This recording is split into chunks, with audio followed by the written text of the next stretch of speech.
Hi, it's Kelsey from Grassroots Canine here in Maryland, and I wanted to talk to you about what I believe is the most important thing we can teach our dogs. And I believe it is impulse control because it teaches a dog how to make decisions. So impulse control goes against a dog's instinctual response.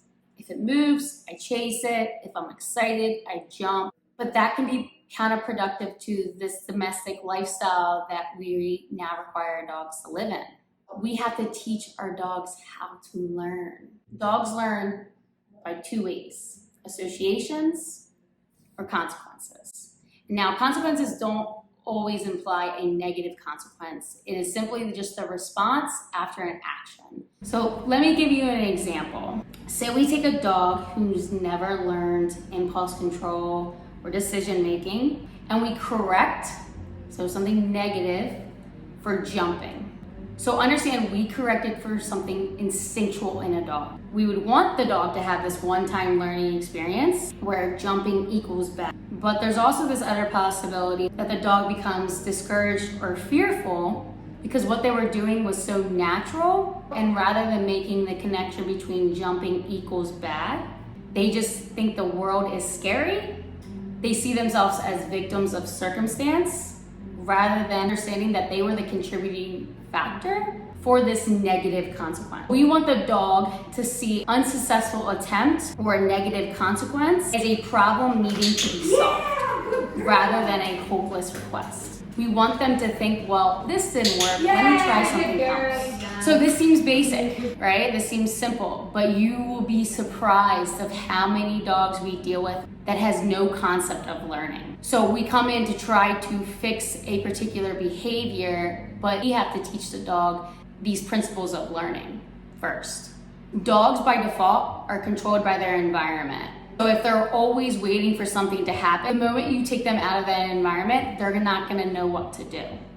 When they enter this new environment, they are taking in all this data and have no idea how to process it. It's a one-dimensional way of thinking. It's like giving a child a calculator, but not teaching them what numbers are. If we want a reliable behavior, we need them to have this diverse learning experience that encourages problem solving and, most importantly, effort.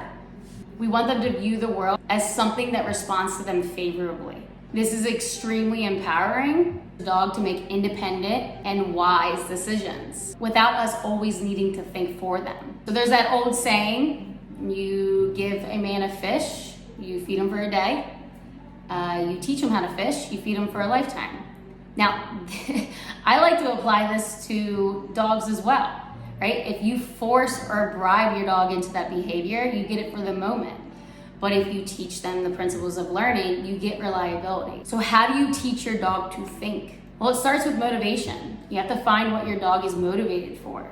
So is it food? Is it ball? Then we have to encourage their participation. They need to understand that their motivator doesn't just show up. They have to make an effort for that motivator to be presented.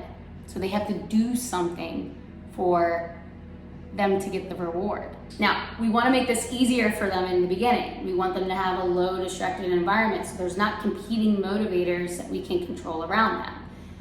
If you're teaching a dog how to learn with some basic commands, we don't put them in the middle of a dog park and expect them to pay attention to us. Now, we just have to have repetition, right? Every time you put your butt to the ground, you get paid, the ball or food. And we have to have transferability. So not only is it just sit, we have these same principles for a variety of behaviors that they've learned that will produce this motivator. The dog is making the decisions on their own. It's not by compulsion or force. So I encourage you to go teach your dog how to learn. Let me know how it goes.